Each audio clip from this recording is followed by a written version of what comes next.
In today's video, I want to take a look at the upcoming announcements of some pretty big games coming up here. Warner Brothers Games Montreal is set to reveal their next project, and Suicide Squad Kill the Justice League has got a panel as well next week. We'll talk about that. Ghost of Tsushima director talked a little bit about the game and doesn't rule out multiplayer in the IP's future. We'll talk that. And also, if you're wondering about Marvel's Avengers and whether or not that Spider-Man is going to be similar to the Spider-Man in the Insomniac games, they are going to be separate Spider-Man universes, so bear that in mind.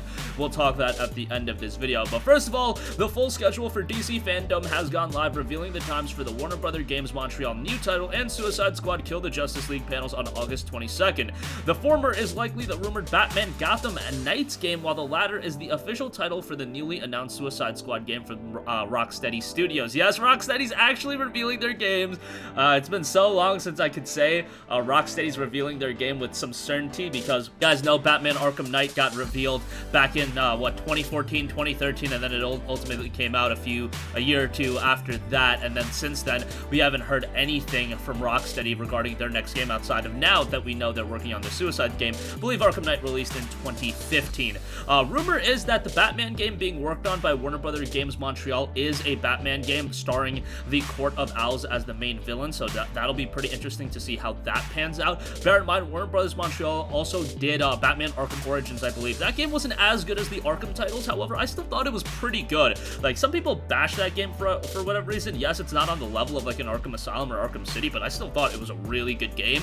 And they're a very talented studio, and I think they could do some good stuff. So that will be revealed. Warner Brothers Games Montreal title will be revealed August 22nd, 1:30 p.m. Eastern Time, 10:30 a.m. Pacific. As far as the Suicide Squad game, that'll be a little bit later in the day, 5 p.m. Pacific Time and 8 p.m. Eastern Time. So both those games are pretty exciting to me. Want to see what they do with the Suicide Squad game, because they could go the Joker Harley route. I would like to see something a little bit more innovative, and with the whole Kill the Justice League tagline, I think they are going to go for that. It's Rocksteady at the end of the day. They're incredibly talented. Look, before Rocksteady came around, there was a certain perception of superhero games that they were not quality titles, and then Rocksteady came in and blew the doors off everything with Batman Arkham Asylum. And I remember the lead up to Arkham Asylum. Man, a lot of people were writing off that game, and then when it came out in August of 2009, it blew people away. So give a lot of credit to Rocksteady. Yes, now you're seeing like Spider-Man get great games, Avengers is looking to be pretty good, but Rocksteady deserves a lot of credit for really changing the perception of what superhero games could be. And then we also got titles like Transformers War for Cybertron that ended up being really good. Just licensed games in general hit a turning point in 2009, I should say. At this point, I'm probably a little bit more excited for the Batman game. I just have a little bit more affinity towards Batman as an IP, and you guys know me, I love the Arkham games. Even though this one's being done by WB Games Montreal, I'm still super excited for it, and the idea of the Court of Owls tie-in, that is incredibly exciting to me. But both games are going to be rather big. It'll be interesting to see which one of these drops this year. I doubt both would be. I would think Batman is the better shot, but hey, Rocksteady's been working on this game for quite a while, so maybe this game is further along than we're really anticipating. I think both of them will be out within the next year or so. Alright, next up, Ghost of Tsushima director doesn't rule out multiplayer in the IP's future, so that's pretty interesting. Obviously, we just talked about a little while ago how this game did incredibly well from a commercial standpoint, and they had an interesting discussion with GamesBeat, that being Sucker Punch game director Nate Fox. Talked a lot about the game's setting, gameplay, a lot of cultural influence, and where they took a lot of the direction of the game.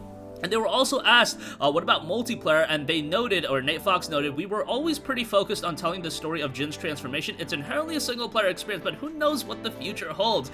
That's pretty interesting. I could see this working as a pretty unique samurai action fighting game with a multiplayer component to it. Obviously, if there's a Ghost of Tsushima 2, the narrative and the single player is definitely going to be the imperative and what they're going to be primarily focused on. But hey, Assassin's Creed had a pretty decent multiplayer mode with Brotherhood. I don't know if you guys agree. I thought Brotherhood had a pretty decent multiplayer component. I'm sure that they could end up making Ghost of Tsushima into somewhat of a compelling multiplayer title as well if they did want to incorporate some sort of multiplayer element.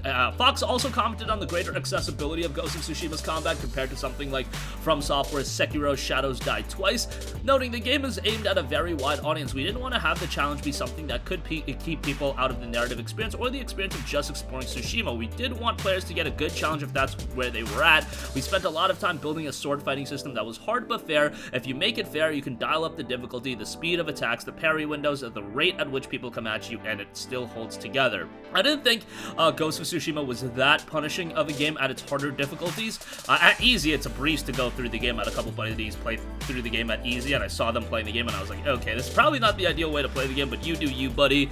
The narrative in this game is incredibly strong towards the latter portion of the game. When I say latter portion, I'm like literally like 4 hours into the game.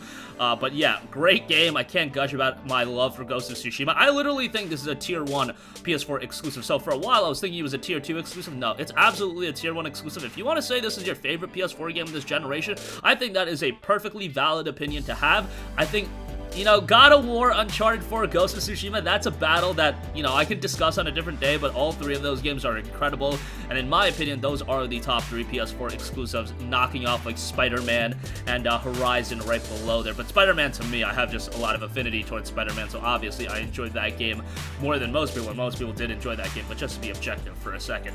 Lastly, speaking of Spider-Man, there won't be a Marvel game universe between Avengers and Spider-Man. So Insomniac has their Spider-Man game. That got a lot of people talking on which Spider-Man was going to be represented in this Marvel Avengers video game. And those pining for a shared Marvel game universe between Insomniac Spider-Man games, the upcoming Marvel's Avengers, and future Marvel licensed titles are about to be disappointment. In a statement to Entertainment Weekly, Bill Roseman, Vice President and Head of Creative at Marvel Games, said the current plan is to keep the universes separate. Each game is in the Marvel universe, but they're in their own reality, if you will. Currently, our plan is to keep each game set in its own Marvel universe.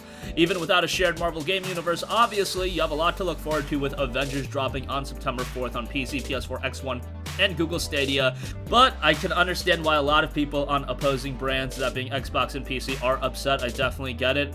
They are now locking away pretty significant content with locking away Spider-Man's story arc in Marvel's Avengers and making it a PlayStation exclusive. That's a huge piece of exclusivity content, and it's not a timed exclusive. That is full-on exclusive content on PlayStation 4, and I think that makes the decision pretty easy that if you have any of the platforms, look, even foregoing a little bit of performance on the PlayStation 4 version, and ultimately when it does become a PlayStation 5 title, I think what they should do, I mean, from a marketing standpoint, like, I'm not talking about this is the greatest way to go about things, but when the PlayStation 5 comes out, you rebrand the game, maybe even re-release it, obviously give people the free upgrade, but release it as a PlayStation 5 disc in stores as well, and you literally add Spider-Man to the cover on the PlayStation 5 version, because that's going to do really well. Spider-Man is that big of a character that is going to be a very alluring factor to the game. Kind of sucks for the people that have Xbox and PC. I understand why it's upset. It's a pretty lame thing to do. I'm not a fan of timed exclusivity content, or in this case, just exclusive content being locked out, especially content as significant as this. But